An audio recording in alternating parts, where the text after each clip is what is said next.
We're going to be reading some journal articles during the course of this semester, and so in addition to talking more generally about sources of information and empirical evidence, I wanted to go through a little bit more about how to read a journal article.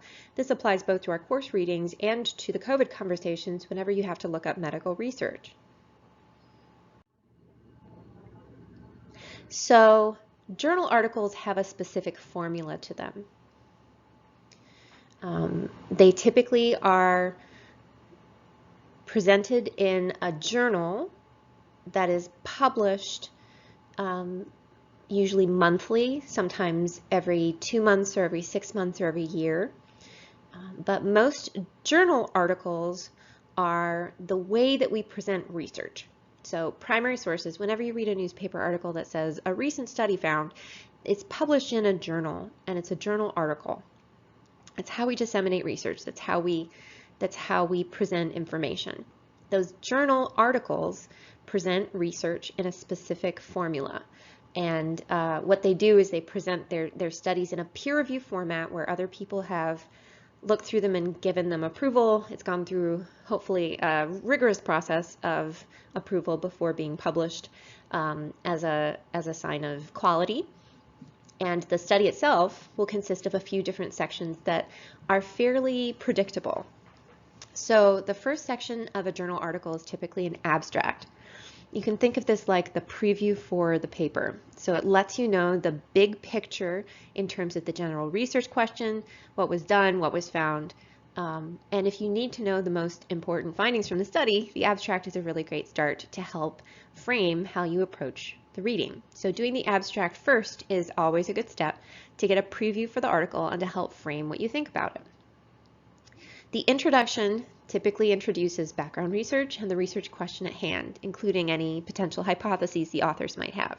I'm going to go ahead and say that most people, when they're first starting to read journal articles, will spend far too much time trying to understand the introduction. And they'll get bogged down on it and frustrated and kind of slow down as a result. I would say don't spend too much time on the introduction. The introduction simply sets up the paper, and it's not the most important part of the paper. It doesn't present anything original yet. It just simply lets you know some of the background and terms. So look at the introduction to help provide you with a good definition of different things, to help identify what the question is at hand, and to potentially provide you with additional useful sources that are on a related topic. But don't get too bogged down in the introduction. Keep in mind that the heart of the paper is the method and results. The methods section tells you what was done in the study, so who the different groups were, what the population was that was studied, what they experienced during the course of the study, and then the results let you know how those groups ended up, so how they differed on the survey, or what sort of connections there were between their behaviors and various variables that were measured. So the methods tell you how it was studied, and the results tell you what was found. And this is, once again, the original part of the study, and this is the part that you should really focus on. What was done, what was found. The discussion section typically walks you through a summary of the most important findings, as well as a reflection on the strengths of the study, the challenges of the study, and future research questions. The references page is also really important. I discounted the references page when I was an undergraduate.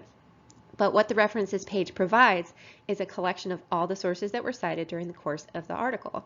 So if you ever need additional sources on a related topic, look to the references and introduction, because it'll provide you with a lot of different potential sources you can look up. When you're summarizing an article, it's important to focus in on the parts and detail that you need. You don't necessarily need to provide me with the number of participants, for example. I'm not going to focus on who the participants were unless that's really important for the study. And once again, the introduction is typically not a part of a summary of an article. So I would focus on being able to take a look at an article and be able to identify the key findings from the article in 1 to 2 sentences, to be able to really encapsulate what was done in the study in terms of the methods and what was found. So what was done should take a few sentences, and what was found should take a few sentences.